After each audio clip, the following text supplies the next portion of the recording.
I barely finished my meal. Who in the right mind could? Given the gravity of the situation, it was a miracle I got anything down at all. Returning to the bridge, I was immediately struck by what I saw.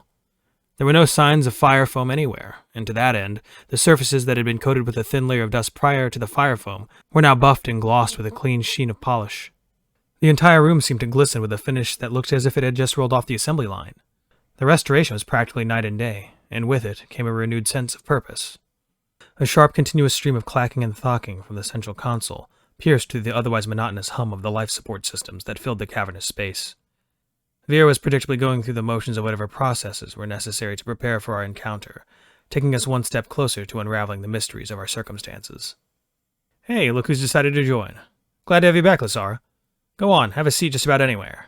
He rotated his head to face me, an uncomfortably mechanical movement, but one that I responded to with a nervous smile. His tone of voice clearly took from our previous conversation, imbued with a sense of camaraderie that had been lacking prior. I walked past the central console wordlessly, and towards the captain's chair. Everything except for that chair. Sorry, should have specified earlier. Veer cut me off before I could sit down. Is there a problem with this chair, or... No, it's just force of habit? I don't know what it is, but it just doesn't feel right. It's just...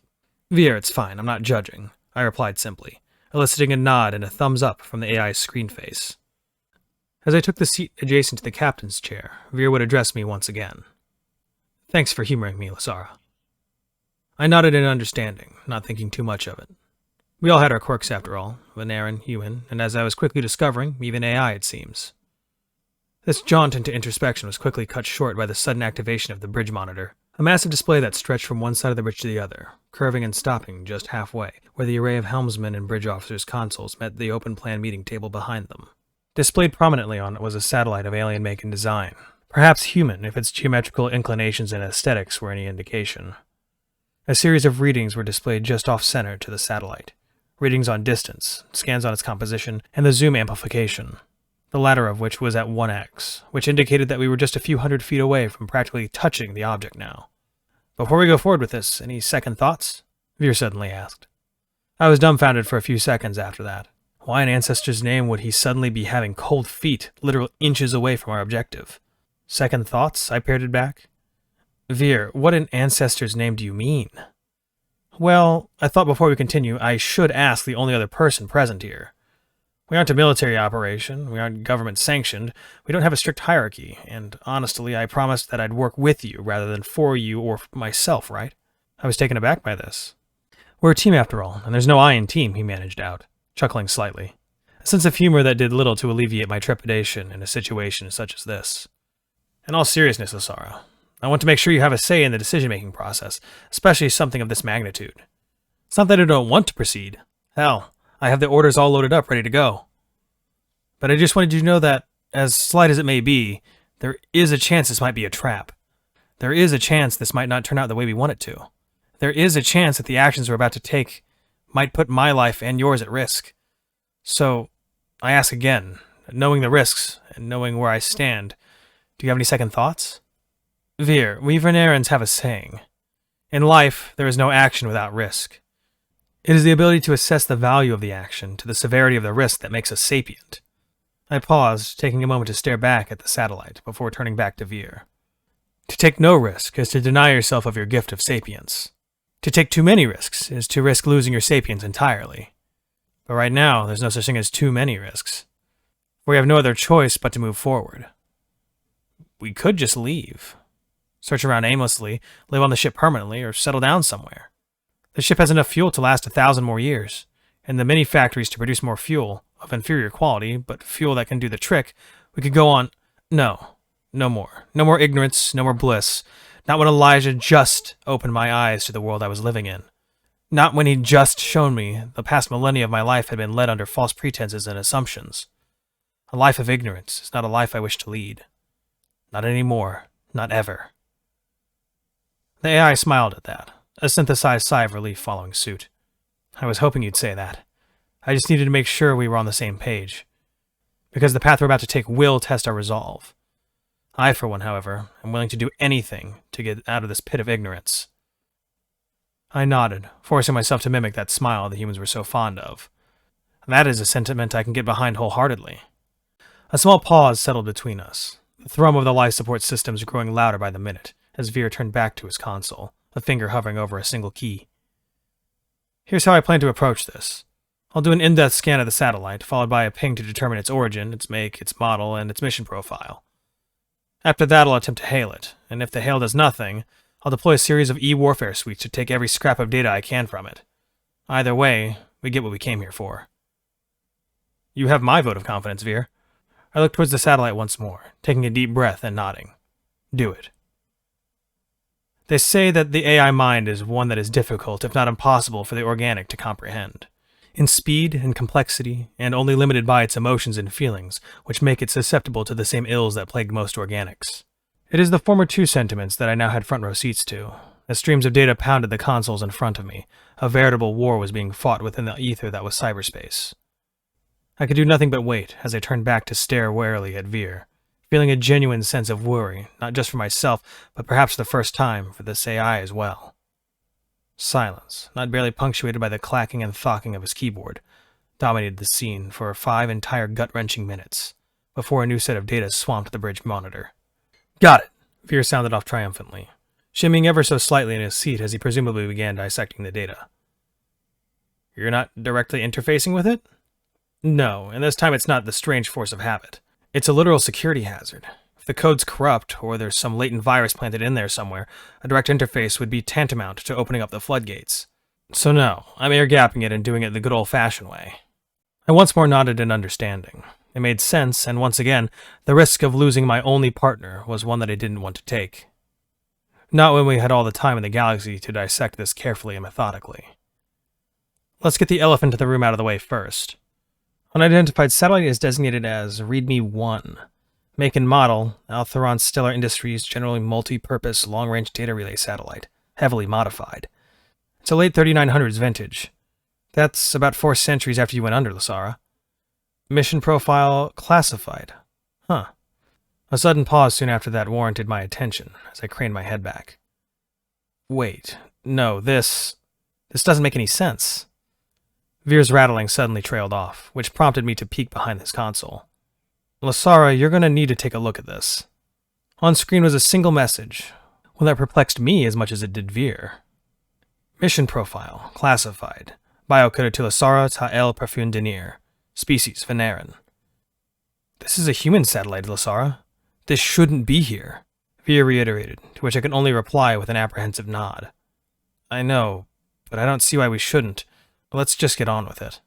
With an affirmative nod from Veer and a scan from a holographic projection, a sudden affirmative ping gave way to a flurry of data that now flooded into the ship's computers. Attention, data package, download from satellite. README 1, initializing. Running executables, stand by. Priority order 1, auto-playing message 1, for Lasara Ta'el Profundinir. This is Lieutenant Colonel Cassandra Baines. Date of recording, November 7th, 3954. Time since hibernation conduit 27A's hibernation, 362 years. This will be the first of a series of recordings detailing the nature of the galaxy you might find yourself in. Lasara Ta'el Profundinir. The contents of this message, or these series of messages, will be necessary in understanding the goals of Project Foresight, the intentions behind the hibernative research projects at Hibernation Conduit 27A, and any and all objectives we must ask of you, and your as of yet undetermined partner to accomplish. This message, and/or these series of messages, are being recorded and stored in confidence, as per the standing orders given by my great-grandfather, Admiral Elijah Schuyler Baines, as a series of fail-safes to ensure Project Foresight achieves its intended goals when activated. A summation of the pertinent events in the last 362 years will begin now. As of this time of recording, the Interloper War, or as many call it now, the Millennium War, has officially drawn to a close. A decisive human victory has been declared, and a centuries-long shift in national agenda and military doctrine are underway. Initiatives to crack the hibernative enigma amongst all other species, Venerians included, will now be undertaken in full, as the military scales down its operations.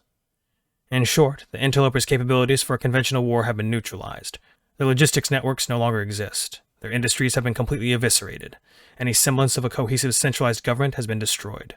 It is, however, the latter victory that is proving to be our greatest headache at present. For whilst it was by every metric a decisive victory, there now exists no central government by which the interloper remnants answers to. What remains of the interlopers have fractionalized, and have fled and dispersed. We estimate hundreds if not thousands of distinct factions have been established. from petty warlords to dangerous technologists who we suspect to possess as of yet undiscovered superweapons that may pose a threat to the security of the galaxies. The war as we had known it for 4 centuries is over. However, a new war has just begun. A war which requires the adoption of new and untested unconventional doctrines.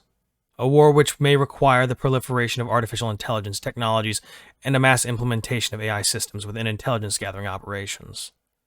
It is possible that without a central government, a cohesive logistics network, and a functional interstellar industry, that these minor factions will pose no threat to the sheer pace and breadth of human expansion. Yet, it is likewise entirely possible that without the shackles of their inept central government, that their lack of regulation now grants them a degree of autonomy that may see increased severity and initiative in future offensive actions. We cannot lose our great nation to a death by 1,000 cuts. Project Foresight and the experiments on Hibernation Conduit 27A will attest to that. We have ensured that you, Lasara, and your undetermined assigned partner are part of this plan.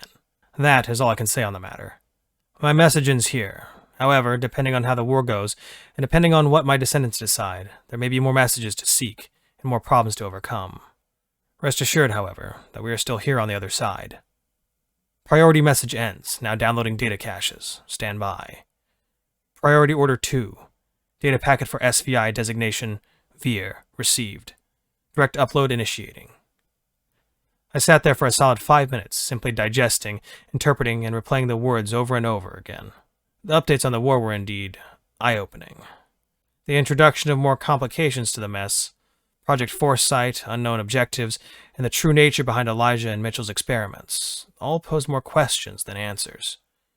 Indeed, all of this had to be taken with a grain of salt, given the message was logged over 40,000 years ago. But I once more steeled my resolve, taking a moment to collect myself before turning to see Veer's reaction to all this. However, instead of any quips or any backhanded comments, any snide remarks or proclamations, all I saw was a silent, almost catatonic figure.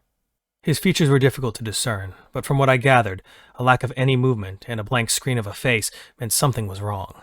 I approached Veer cautiously, placing a hand atop his shoulder as he had done just an hour ago, which aroused him somewhat from his state. "Veer, what's wrong?" His screened face lit up once more, but it wasn't the same periodic facsimiles of human expressions boiled down to emoticons on a screen. No. What I instead saw was a single bar and a series of text underneath it. Memory packet, version 11.07.3954, 1 of unknown, upload complete, memory fidelity at 99.8%. I took a few steps back as the AI's face shifted once more to his regular pixelated expressions, this time displaying something between shock and disbelief. Veer? What happened? I remember now. I remember all of it. I was there, I was with... Attention, priority alert. 5 unknown vessels detected exiting jump space. The ship's announcement systems began, taking the both of us by complete surprise.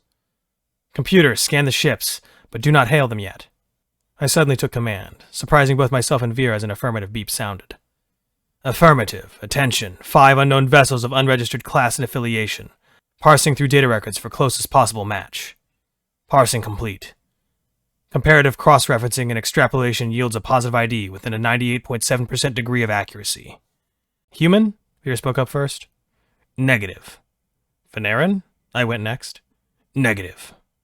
Closest extrapolated make and model. Interloper. 1 suspected heavy cruiser type. 1 confirmed light cruiser type. 2 suspected light corvette types. 1 confirmed bulk transport type. My heart skipped a beat as I felt my legs threatening to give in from underneath me. I felt winded yet light-footed as adrenaline began to course through my veins. Computer, calculate projected trajectory. Veer filled that second of silence with his own commands. Projected trajectory calculations complete. Primary target, satellite designation, readme 1. Secondary target, UNSS Enduring Legacy. We can't let them take the satellite. We can't let them take the satellite. The intel, whatever's left, we haven't even started to decompile yet. I practically hissed out, as a bridge monitor displayed the 5 ships and their intended trajectory. A single line carved through space that was on a direct course towards us and the satellite. Computer, short tactical and FTL status report. Veer hounded in response. Affirmative. 1 Mark 7 kinetic accelerator spinal cannon. Status. Maintenance required. 1 Mark 5 plasma lance half cannon. Status. Maintenance required. 1 Mark 9 laser focus array. Status. Operational at reduced capacity. 5 Starlink Class E warfare proximity drones. Status: maintenance required. 10 Saturn VII Class anti-ship missile batteries. Status: 27 of 150 missiles currently operational at optimal capacity. 10 Mars V Class secondary kinetic batteries. Status: 5 of 10 operational at reduced capacity. FTL drives. Status: warp drive 50% charge. Hyperspace drive 91% charged. Jump drive 22% charged. Warning: power systems operating at reduced capacity. Entering offensive operations may reduce FTL drive charge. Awaiting orders. Veer and I wordlessly locked eyes as the computer rattled on and on through the limited options we had at our disposal. The final announcement did nothing to impact our steeled resolve, as a single nod between us solidified what needed to be done. Veer, I have the helm. Affirmative, I have tactical. Attention. Sublight drive activation detected from 5 ships. Redesignated Interloper Flotilla 1. ETA to tactical radius, 10 minutes. Let's do this.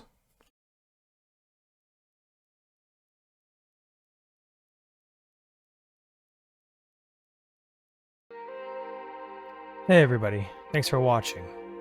Everything I used is in the description below. If there's a story you'd like to hear narrated, let me know and I'll reach out to the author and see if we can make that happen. Thanks again. It's a scary world out there. But remember, to be brave and look up, to seek the stars.